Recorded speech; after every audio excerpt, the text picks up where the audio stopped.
იმერეთის რეგიონში მცხოვრებ დროებით დევნილ მოსახლეობასთან შეხვედრებს განაგრძობს აფხაზეთის მთავრობის თავმჯდომარე გიორგი ჯინჭარაძე ზესტაფონში მცხოვრები დევნილების პრობლემებს. ქართული ოცნების მერობის კანდიდატთან ვახტანგ ღამბაშიძესთან ერთად გაეცნო.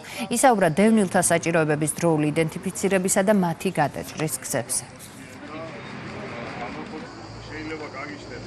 ადგილობრივ ხელისუფლებასთან ერთად მათი მხარდაჭერით ვაიდენტიფიცირებთ იმ პრობლემებს, გამოწვევებს, რაც უდგათ კომპაქტურ ჩასახლებაში მცხოვრებ მოსახლეობას და შესაბამისად შემდეგ უკვე მოვახდენთ ჩვენ რეაგირებას და ამ რეაგირების მიზნით ჩვენ აუცილებლად ვაპირებთ გაფართოებულ შეხვედრას იმის ფარგლებში, რა რესურსით ჩვენ გაგვაჩნია და შემდგომ უკვე ადგილობრივი ხელისუფლების თანადგომით და კოლაბორაციით ვეცდებით, რომ ყველა ეს პრობლემა აღმოვფხრათ შესაძლებლობის ფარგლებში.